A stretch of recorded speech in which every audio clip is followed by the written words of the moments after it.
من امتی اطلب الحاجات عند حسان الوجوہ من امتی. میرے نبی صلی اللہ علیہ وسلم فرماتے ہیں سنو میری امت میں جو خوبصورت چہرے والے لوگ ہیں ان سے حاجتیں طلب کیا کریں. سبحان. اب آپ سوچ رہے ہوں گے یار جو گورا چٹا نہیں ہے تو اس سے نہیں مانگنا چاہیے کیا؟ وہ اللہ کا ولی نہیں ہو سکتا کیا؟ گورے چٹے ہی ہوں گے؟ خوبصورت جنہیں کہا جائے وہی ولی ہوں گے؟ تو شرائع حدیث فرماتے ہیں یہاں خوبصورت چہرے والوں سے مراد گورا کالا نہیں ہے، سفید انڈے جیسا ہونا مراد نہیں ہے، بہت زیادہ حسین و جمیل ہونا مراد نہیں ہے، بلکہ حسین چہرے خوبصورت چہرے والوں سے مراد یہ ہے کہ جو تہجد کے وقت میں خدا کی عبادت کے لیے اپنے سروں کو جھکاتے ہیں اللہ تعالیٰ ان نور تہجد سے ان کی پیشانی میں ایسا نور دیتا ہے جو قیامت کے دن روشن ہوگا، جگمگائے گا. اسی کو میرے نبی نے خوبصورت چہرہ کہا ہے.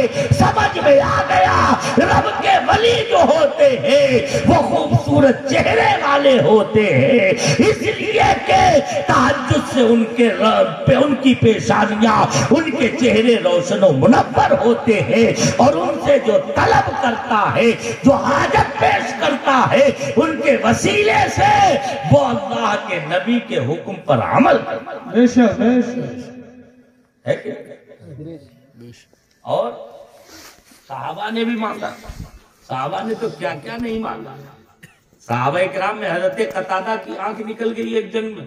اللہ آنکھ کا ڈھیرا پورا نکل گیا، صرف ایک نس اٹکی رہ گئی. دوڑے دوڑے حضور کی بارگاہ میں آئے، جنگ کے میدان سے بھاگ کے حضور کی طرف آ رہے تھے. کسی نے روکا، قتادہ کیا ہوا؟ خون نکل رہا تھا، آنکھ پھوٹ گئی، نکل گئی، تیر لگ گیا ہے اس کی وجہ سے آنکھ بالکل باہر آ گئی ہے. کہاں جا رہے؟ چلو جراح کے پاس لے چلتے ہیں، طبیب کے پاس لے چلتے ہیں، حکیم کے پاس لے چلتے ہیں، مرہم پٹی کرا دیں گے، کوئی اس کے لیے دوا تمہاری لگوا دیں گے، کوئی علاج تلاش کریں گے. کہا نہیں، میں کسی حکیم کے پاس نہیں جاؤں گا، میں تو طبیب عالم کے پاس جا رہا ہوں، میں تو طبیب دو جہاں کی بارگاہ میں جا رہا ہوں. کہاں انہی کی بارگاہ میں جنہوں نے میرے اندھیرے سینے کو نور ایمان سے روشن کیا ہے، وہی میری پھوٹی آنکھ کو بھی روشنی عطا کرنا. بے شک بے شک، سبحان اللہ سبحان اللہ. حضور کی بارگاہ میں آئے، کہا حضور جنگ میں میری آنکھ میں تیر لگ گیا ہے، آنکھ نکل گئی ہے. حضور نے فرمایا قتادہ چاہو تو صبر کرو، اللہ تمہیں اس کے بدلے میں جنت عطا فرمائے گا. سبحان اللہ. عرض کیا حضور صبر تو کر لیتا، لیکن گویا کہ زبان حال سے کہہ رہے تھے حضور اگر پیر کا معاملہ ہوتا تو صبر کر لیتا، ہاتھ کا معاملہ ہوتا تو صبر کر لیتا، انگلی کا معاملہ ہوتا تو صبر کر لیتا، کمر کا معاملہ ہوتا تو صبر کر لیتا، کندھے کا معاملہ ہوتا تو صبر کر لیتا، جسم کے کسی اور عضو کا معاملہ ہوتا تو حضور صبر کر لیتا. لیکن یہ آنکھ ہے میرے نبی، میں اس پر صبر نہیں کر سکتا، اس لیے کہ یہی وہ آنکھ ہے کہ جس سے روزانہ ہر وقت میں آپ کا دیدار کرتا ہوں، اس لیے میں آنکھ پر صبر نہیں کر سکتا. میرے آقا اپنے کرم سے جنت بھی دے دیجئے اور میرے مانگنے سے میری آنکھ ٹھیک کر دیں. واہ واہ سبحان اللہ. نعرہ تکبیر، نعرہ رسالت، علماء اہل سنت، سبحان اللہ سبحان اللہ. اعلیٰ حضرت امام اہل سنت فرماتے ہیں آنکھ عطا کیجئے اس میں ضیا دیجئے، آنکھ عطا کیجئے اس میں ضیا دیجئے، جلوہ قریب آ گیا تم پہ کروڑوں. سبحان اللہ سبحان اللہ. تو صحابہ مانگ رہے ہیں. صحابہ کے مانگنے کی تو اتنی مثالیں بیان نہیں کی جا سکتی. صحابہ کی ایک صحابی کا پیر ٹوٹ گیا، حضور کی بارگاہ میں لے کے آ گیا. سوچو پیر ٹوٹا تھا، کہیں حکیم کے پاس طبیب کے پاس جاتے، ڈاکٹر کے پاس نہیں، حضور کی بارگاہ. حضور میری ٹانگ ٹوٹ گئی جنگ میں، میرے نبی نے لعاب دین شریف لگا دیا، ٹانگ بالکل صحیح ہو. سبحان اللہ سبحان اللہ. حضرت قتادہ ان کی بات تو پوری ہوئی نہیں، میرے نبی نے جب انہوں نے یہ عرض کیا تو میرے نبی نے لعاب دہن شریف لگایا اور اپنے مبارک ہاتھوں سے آنکھ کا وہ ڈھیلا اس کی جگہ میں رکھ دیا۔ حضرت قتادہ کہتے ہیں قسم ہے وحدہ لا شریک کی، میری اس آنکھ میں پہلے سے بھی زیادہ روشنی ہے اور کبھی اس آنکھ میں مجھے تکلیف محسوس نہیں۔ سبحان اللہ۔ میرے نبی کی بارگاہ میں کیسے مانگنے آ رہے؟ بارش نہیں ہو رہی، ایک صحابی میرے نبی صلی اللہ علیہ وسلم جمعے کی نماز ادا فرما رہے، خطبہ دے رہے، ایک صحابی کھڑے ہو گئے، عرض کیا حضور بارش نہ ہونے کی وجہ سے پورا علاقہ سوکھ گیا، جانور مر رہے ہیں، ہمارے بچوں تک کی جان پہ بنائی ہے، بھوکوں مر رہے ہیں، حضور رحم فرمائے، دعا فرما دے بارش نازل ہو جائے۔ میرے نبی نے ہاتھوں کو اٹھا دیا اور رب کی بارگاہ میں التجا کی۔ میرے نبی کی دعا تھی سبحان اللہ، اجابت نے بڑھ کے گلے سے لگایا، اجابت نے بڑھ کر گلے سے لگایا، بڑی ناز سے جو دعائے محمد اور اجابت کا صحرا عنایت کا جوڑا دلہن بن کے نکلی دعائے محمد صلی اللہ علیہ وسلم۔ میرے نبی کے ابھی ہاتھ نیچے بھی نہیں آئے تھے، صحابہ فرماتے چاروں طرف سے اچانک بادل اکٹھے ہوئے اور اتنی گھن گرج بارش ہوئی، ایسی گھنگور گھٹا چائی اور ایسی موسلادھار بارش ہوئی کہ اس دن ہوتی رہی، اگلے دن دوسرے تیسرے، یہاں تک کہ اگلے جمعے تک برابر بارش ہوتی رہی اور اتنی بارش ہوئی کہ مدینے کے ہر گلی کوچہ بہ پڑا۔ پھر میرے نبی جمعے میں خطبہ دے رہے تھے کہ وہی صحابی یا کوئی دوسرے کھڑے ہوئے عرض کرتے میرے آقا اب بارش رکنے کی دعا کر دے، اس لیے کہ بارش سے ہم تباہ ہوئے جا رہے ہیں۔ آپ دیکھو اتنا دیا سرکار نے مجھ کو دامن میں جو میرے سمایا میں۔ واہ واہ سبحان اللہ سبحان اللہ سبحان۔ کیسا دیتے ہیں، کون دیتا ہے دینے کو، منہ چاہیے دینے والا ہے سچا ہمارا۔ واہ واہ سبحان اللہ سبحان اللہ۔ کتنا عطا کرتے ہیں، کیسے کیسے صحابہ نے مانگا، تو ہم بھی اللہ کے ولیوں کی کے وسیلے سے نسبت سے خدا سے مانگتے ہیں۔ ہم اللہ سے ہم یہ نہیں کہتے ہیں کہ یہ اپنا دیتے ہیں، ہم یہ نہیں کہتے ہیں کوئی ولی کوئی نبی اپنا دیتا ہے۔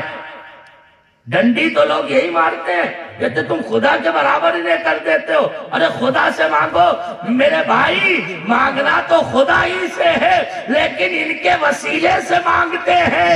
ہمیں معلوم ہے ہماری پہنچ وہاں تک نہیں ہے، ہماری گناہگار زبانیں گندی زبانیں، ہمارے گناہگار ہاتھ ہیں، گناہگار آنکھیں ہیں، ہم پورے گناہوں میں ڈوبے ہیں، ہم نہایت برے ہیں، نہایت گھٹیا ہیں۔ ہمیں اتنے گناہوں کے بعد میں اپنے رب کی بارگاہ میں فرشتے داخل کہاں ہونے دیں گے، تو ہم ان کا وسیلہ پکڑتے ہیں اور ان کی بارگاہ میں عرض کر دیتے ہیں کہ حضور اب آپ ہی خدا کی بارگاہ تک ہماری التجا کو پہنچا دیجئے۔ اور جب یہ پہنچاتے ہیں تو خدا ان کی التجاؤں کو رد نہیں فرماتا ہے، ان کے صدقے میں ہم گناہگاروں کی بھی دعاؤں کو قبول فرماتا ہے۔ سبحان اللہ سبحان اللہ۔ اور یہ بھی کیا کیا بتاؤں، جو میں اللہ کا شکر ہے جو کہتا ہوں بغیر دلیل کے نہیں کہتا ہوں، یہ بھی قرآن و حدیث سے ثابت ہے۔ بے شک بے شک۔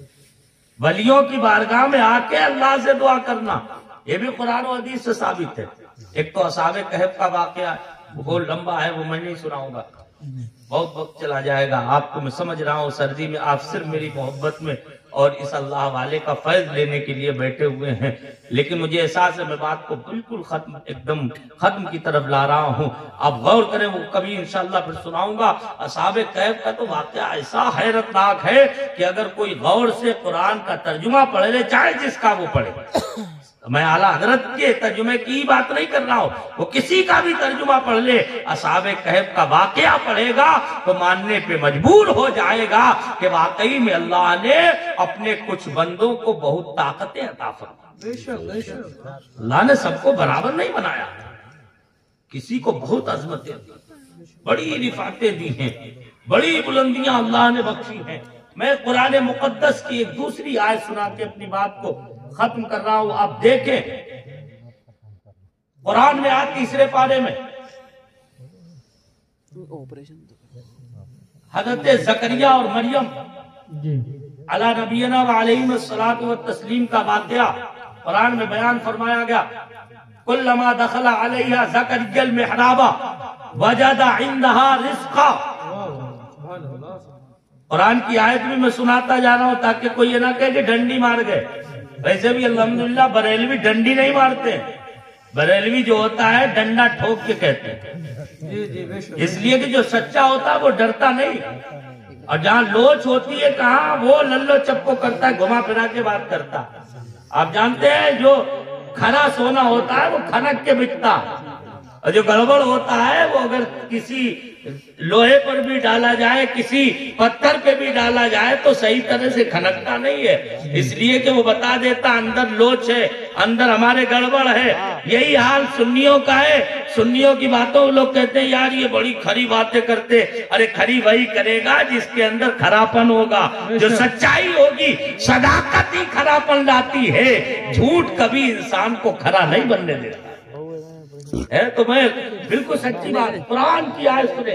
اللہ فرماتا ہے زکریا حضرت مریم کے پاس جب جب داخل ہوتے وجد عندها رزقا، تو حضرت مریم کے پاس میں پھل پاتے.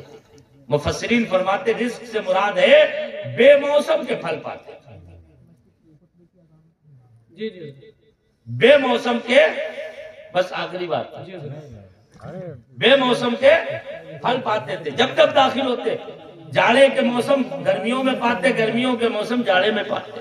سبحان اللہ. جب حضرت زکریا یہ دیکھتے تو فرماتے انا لکے ھذا، اے مریم یہ تمہارے پاس سے کہاں آ گئے، یہ تمہارے پاس کہاں سے آ گئے. ظاہر سی بات ہے آج کل جیسے فریج تو تھے نہیں، کولڈ اسٹور تو تھے نہیں پھل والے آج کل جیسے. وہ پہلے کے زمانہ وہاں تو پھلوں کو بچانے اور دوسرے موسم تک محفوظ رکھنے کا کوئی ذریعہ طریقہ نہیں، ممکن ہی نہیں تھا کہ کوئی دوسرے موسم میں دوسرے پھل مل جائے.